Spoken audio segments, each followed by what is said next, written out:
Tonight on Chim's Talk Africa, it's August, our anniversary month, our 5th year on air. And we go into the second part of my conversation with Tobiloba Ajayi, lawyer, advocate for those living with disability, and a lady who herself is living with cerebral palsy. We look at the church relationship with those living with disability tonight on Chim's Talk Africa.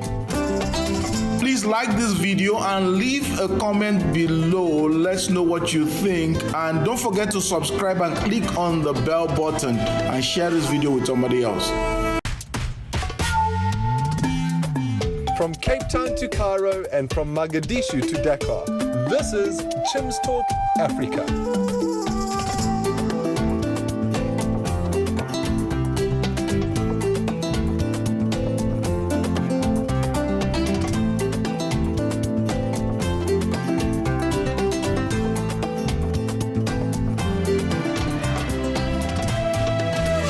Here's your host, Chim Onyibilanma.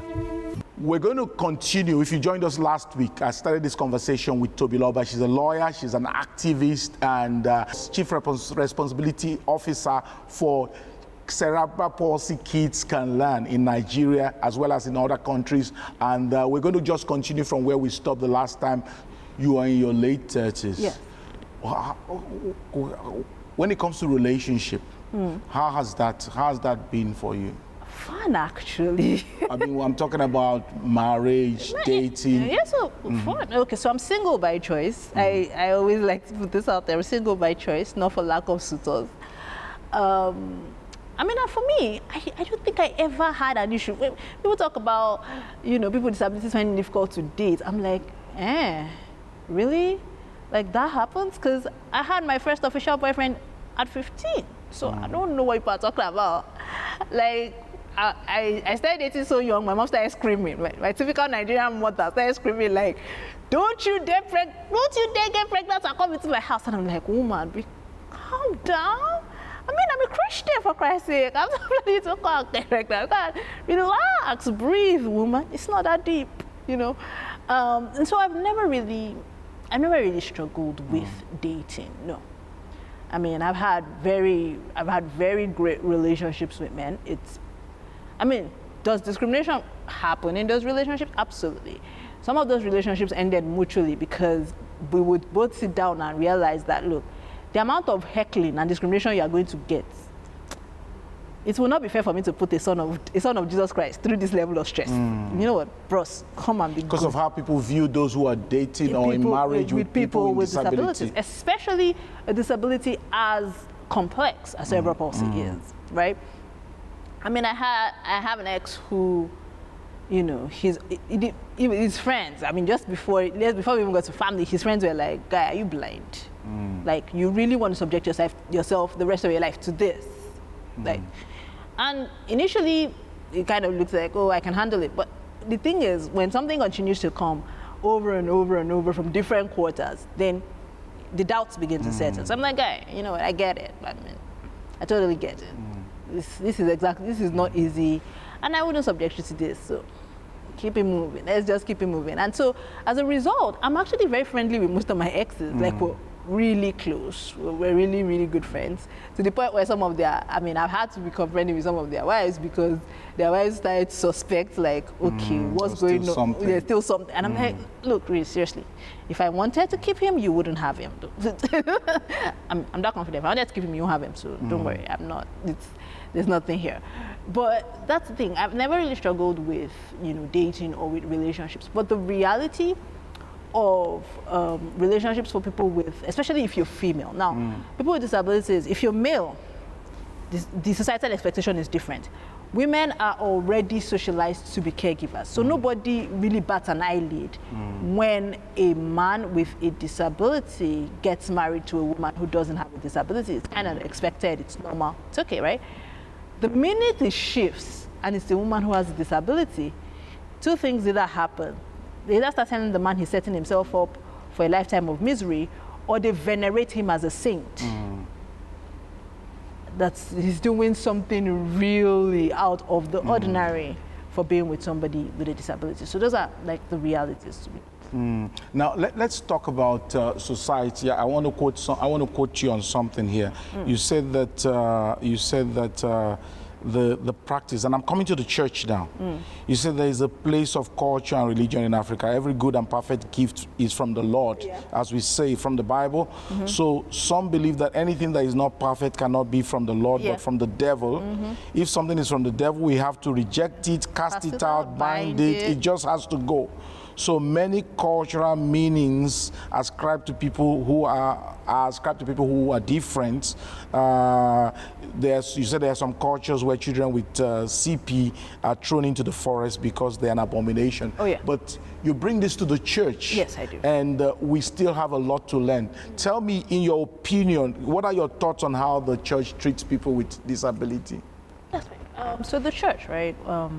Like I said, especially the church generally, but the church in Africa, right? We have a problem with anything that is not perfect, because we say every good and perfect gift is from above, and it's from the Lord, from whom there's no shadow of turning. So when we say that, and then once it doesn't look perfect by human standards, it cannot be from the Lord. And so because of that, we treat people with disabilities as defective, especially in church. So when you come into the church, the first thing they're thinking is this person needs deliverance, prayer for healing, binding and casting the demons that are afflicting them, and all of those things. And so it goes back into how we even, so let's talk about how we even build our churches.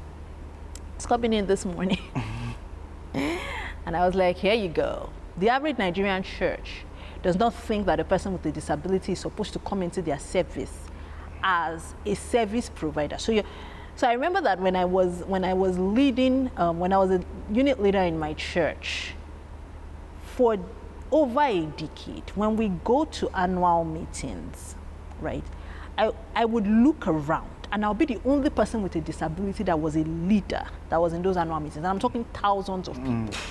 And I would wonder, like, this church is so big, it's a worldwide church. How is it that there are no people with disabilities that are leaders, that are obviously leaders in this church? Where are they? But the church has socialized it in such a way that if you have a disability, you need healing. So once you enter the church, there's just the assumption that you came so that you could be prayed for to be healed. So when I was growing up in church, like I said, my parents, church people, throughout my childhood, it was my parents' fault that I wasn't healed. So my mom got the brunt of it. She was told she wasn't praying enough, she wasn't fasting enough, so she would drag me to every deliverance service, every revival, every anything, crusade she would. And then I turned, I think, 12, and then I said to her, Mommy, I'm done. I'm not going to any deliverance service, crusade, whatever, anything again. If Jesus wants to heal me, he does not need a crusade to do it. Right? So, no. I mean, she nearly lost it that day. Like, excuse you, what do you mean you're not going? I'm not going anymore. And so that happened. My dad was like, if she doesn't want to go, she doesn't want to go. That's fine. The minute I became a teenager, it became my fault. So every time we went to a church meeting, it was my fault that I wasn't healed. I was the one who didn't have the faith. I was the one who wasn't praying enough. I wasn't fasting enough. I wasn't giving enough. I wasn't, whatever you could come up with as a reason for me not being healed. And I remember that I would be like, has it ever occurred to anybody that the fact that I showed up this way on this earth, like, it was not a mistake? Like, has it ever hit you that Jesus was not asleep? Like, that the way, because he says to me that I am his workmanship, that he created for good works, that he had designed before time that I would do. So when he was fashioning me based on the good works that he had designed me to do. He needed me to be this way, because if I wasn't this way, how would I have been helping? I mean, almost 600 children with disabilities on the CP that are currently on my client list. But, at that time, nobody could see that. So it was about how you needed to get healed. And this has continued to date, right?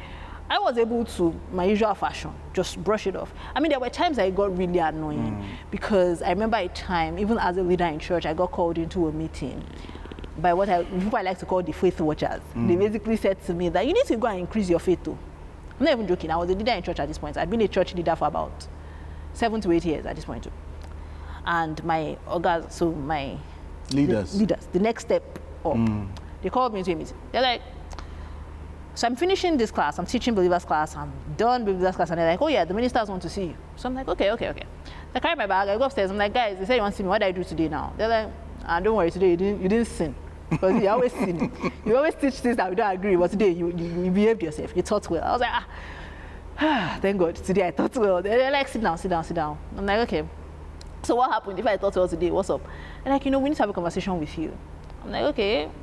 Like, you see, you've been around this mountain long enough. And you know when church people start that conversation, you know where we're going, right? They're like, you've been going around this mountain long enough. It's time for you to, go over the mountain. I'm like, okay, get to the point. They're like, you see, you need to increase your faith. I'm like, okay.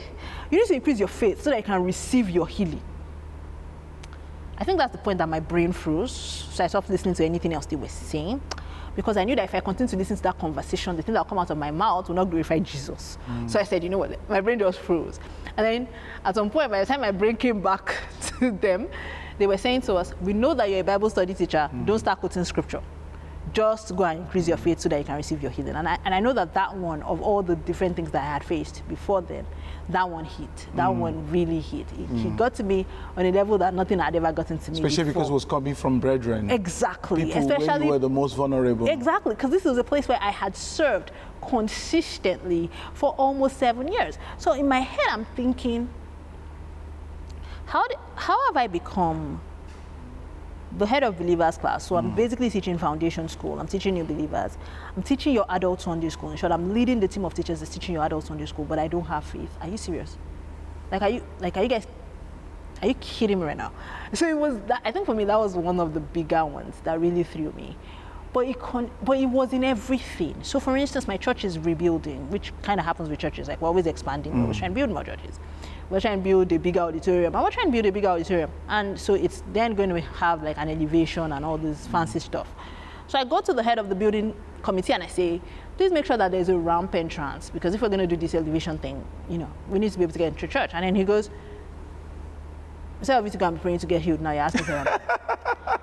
Instead of all the people on wheelchair to be healed, why should we build? So we have faith for building without ramps because everybody's going to be healed. And then I insist. I'm like, you can put the ramp there. And then he goes, so they build the ramp. And then you know what he says to me on the Sunday that he wants to test the ramp? He goes, Sister Tobi. I'm like, yes. Oh, your ramp is there. It's for you, not your for ramp. not go you that don't have faith. Go and test it. And I'm like, excuse you? Like, did you just call it my ramp? You to go and test it. You have legs. Like, I wasn't. And the thing that's funny now, they called it my ramp, but today it's the most used entrance in that church. Everybody uses it. Every time they have a guest minister, that's the entrance the guest minister wants to use. Even the ministers themselves, when they want to come into service, they prefer to come in through the ramp. I'm like, well, it was my ramp. How come everybody now wants to come in through the ramp? And that's the thing, our attitude. Not just our attitude, what about our theology? Even your theology is faulty. And I'm giving you an example, right? So if you've ever been in church, you know this. We start the service with something called a call to worship, right? So the praise and worship leader shows up on stage, and then they're trying to get all of us to get into this mood and attitude of worship. And then you start hearing stuff like, if you woke up today and your legs are working, praise the Lord. I mean, is that not what we do? And I grew, I spent my whole life hearing this thing. I'm never joking. I heard it so much at some point. And you wake up every day and your legs are I'm like, okay, fighting with you. So after, at some point, one time, I had this worship leader in my church. She was incredibly notorious for this thing. So one day I called her after service. I said, babe, come. I love you, but we need to have a conversation. She's like, Paul is well. I was like, see, have you ever asked yourself, every time you say these things, so basically, are you saying that I don't deserve to worship God? Because you said that those of us that woke up today and our legs are okay. As you can tell, my legs do exactly. So every time you do that call to worship, I should be sitting down because, according to you, I really shouldn't be praising God. She was like, oh, I didn't think about it that way. I said, so now think about it. Because the people in this church who are family members like me, they didn't bring them to church. Me, I'm the stubborn one. I'm the one with the coconut head who will still show up in church regardless. Most people just keep their disabled family members in their house. How do you think they feel every time they come to church? And we hear this. Same thing. When we finish the call to worship, then we go to prayer, right? And then we start this whole, Lord, we thank you because we woke up today and our legs are working. I'm like, people, It's because we're not conscious. Many times we're not conscious of it. Again, you know, when it comes to offering, we're conscious of the fact that there are people who don't have. So we pray and say, Lord, even those who don't have money to give, we bless God for it. So we should be actually adding that if we only think a little bit. Again, but it's a pointer to our theology. That's what I'm saying. You know where I want to go with this, coming to the theology. It's the theology of what is perfect, what is good. And it comes to the aesthetics.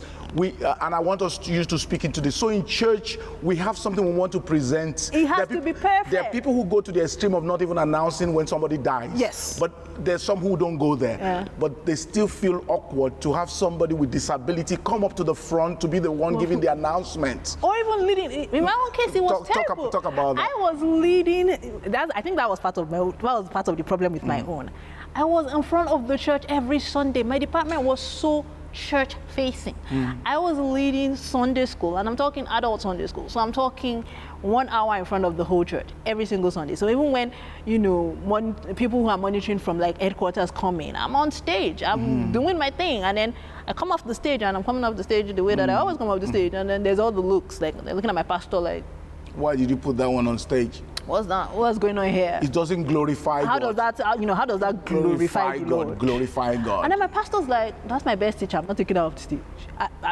The aesthetics, that is the best teacher I got. I mean, this girl, she's called to teach. This is the thing that God blessed her to do. I'm not going to lose that in my congregation. I'm not going to lose the best teacher I have. I'm not going to stop feeding the people. That's a great pastor, yeah. I'm not going to stop feeding the people because aesthetically it doesn't look good for you. That's not going to happen. And my pastor constantly took flack for it. For years, he took flack for it. To the point where I told him at some point, after COVID, I basically said to him, I said, Pastor, you know what? The amount of flack you're taking, I'm beginning to get to the point where I'm uncomfortable. So I'm just going to not come to church anymore so that you can stop taking the flack. If I'm not there, then your flack taking kind of just goes away. And that was true. Because again, I was honestly tired of the constant need to defend my rights to exist in church, especially to exist in my full self in church. I'm not the one who's coming to church asking God to pray for. I'm the one who's laying hands on people and getting healed. I'm the one who's going to come and lay hands on people. People are going to get healed. So if that doesn't aesthetically look good for you, you know what? Let's just make it easy. I'm going to step away from that. There's so many other ways to serve the Lord that does not require me to continue to put another person literally like in harm's way. So, and some people actually step back from serving the Lord, whereas they have this gift in them. I think of Obadare, who I was told he was blind all his life, but God called him to go preach and heal people. And God is not into aesthetics. At all. God is not into, But we don't see I want to put this out there that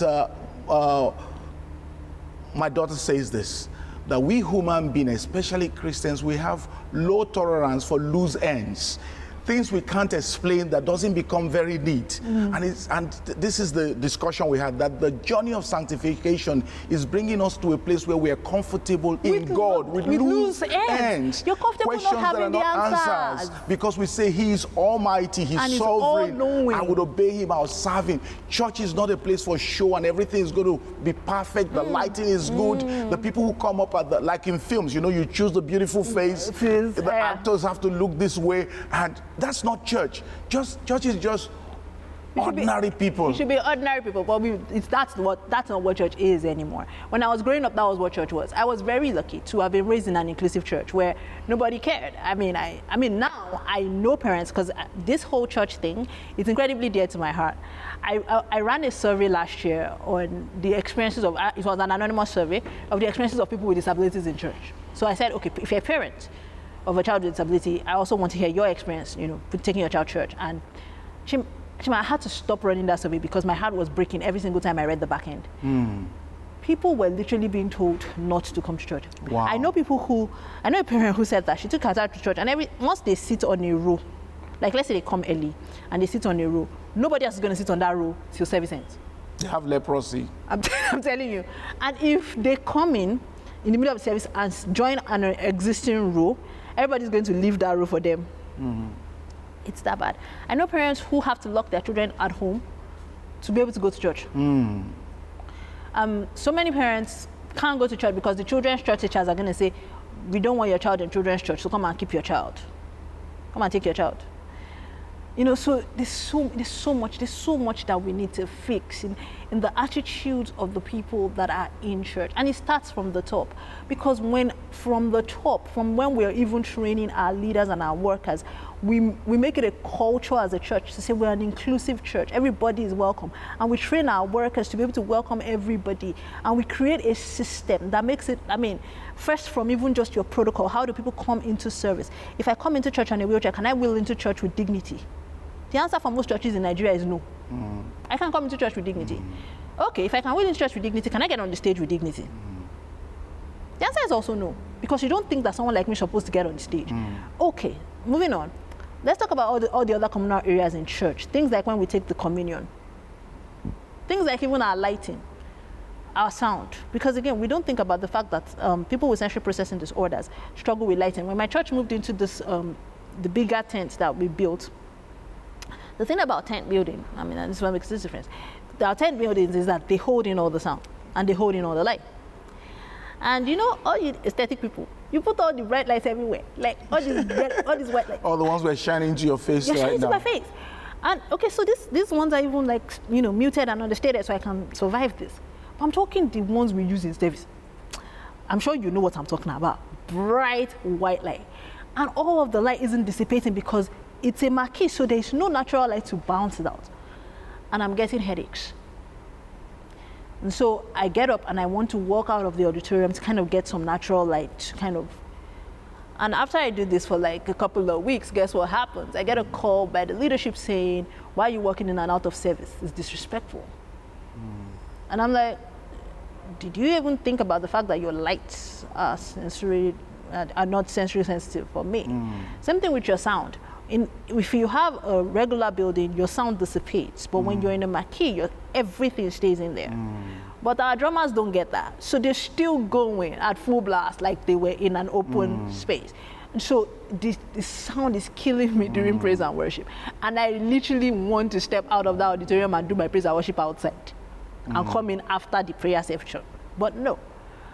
Sister Toby, what are you doing?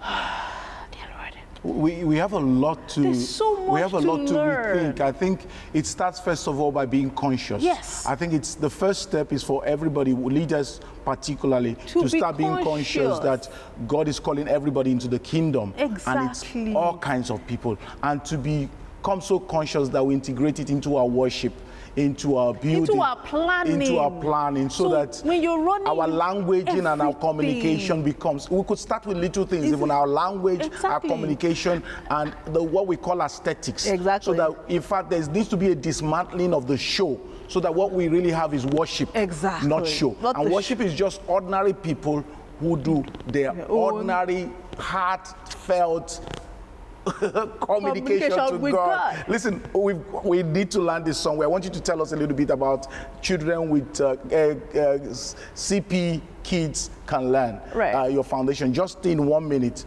what does it do so that we'll put the information on the screen for people to contact you? So the Let Cerebral Palsy Kids Learn Foundation basically works to promote inclusive education for children with cerebral palsy. Basically what we're saying is that children with cerebral palsy should be able to go to the same schools as their typical peers, so as their peers who don't have these disabilities. Because children with cerebral palsy have physical impairments, not cognitive impairments. And they do not deserve to be segregated to special schools. The reason that I say this is I ask a simple question. If you put a child in a special school for, say, 17, 20 years of their life, when they're done, do you have a special society they're coming back into? Okay, you don't. Do you have a special church? That's huge. What you said is very, very huge. Do you have a special church? Do you have a special market? Do you, is there like a segregated anything? If we're not going to segregate the world, can we stop segregating children in schools? I always say, they say, oh, but children with disabilities require special education services. I'm like, special education is a service, it's not a place. Stop making special education a place. There are services, and the services can be moved to the children. Can we move the services to the children so that we start to teach? Because all of these issues that we're having with discrimination is because segregation happened when we were kids. Children who were raised in inclusive schools don't segregate because because children are curious, not cruel.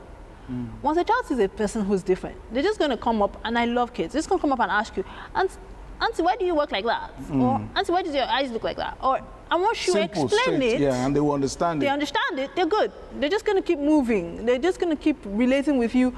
And like, oh, and the good thing with children is when another person comes into the room, they're going to be the ones to say, this person. This is why she walks like this. This is why she walks like this. And so she really can't run. So you can't make her, you don't stress her. They will be the ones to even just go spread the message. And so if we could do that with children, they're going to grow up to become the adults that we want to see. The adults who know how to build churches that are inclusive. The adults who don't discriminate in the workplace. The adults who don't say, I can't hire you because you don't, you don't look the part. And so, and more importantly, is that if we don't give children with cerebral palsy an education, we don't have a social system in Africa to cater for their needs. Cerebral palsy is not a life-limiting condition, which means that people with cerebral palsy will live into their adulthood and get home. So what's the plan if they're not educated? And that's why they have so much to contribute. And there's so much that we can contribute. There's so much in there, like you there, with all the wealth of contribution you're bringing to the society, to the government. So you were part of the national draft for the law, as well as the one of the states. Yeah. And your work takes you to different states in Nigeria and even outside. And to think of the wealth of each person and how much they have to contribute, and to limit that is actually robbing all of us. Yes, we're robbing ourselves. We're actually cutting off some parts of our body, and we're looking for solution in the society. Toby, we have to go. And I would say, what's your last word? So basically, I always say this, focus on what you can do and not what you can't. And do what you can well, and what you can't will fall to the background. I think that's a message for every one of us. We many times focus on our weakness, and we don't focus on our strength. And thank you so much for this. My absolute That's pleasure. Tobiloba Ajayi. She's a lawyer, an advocate, an activist for those with cerebral palsy. Toby, thank you so much for coming on the show. Thank you so much for having me. It has been my absolute pleasure. Thanks for joining us.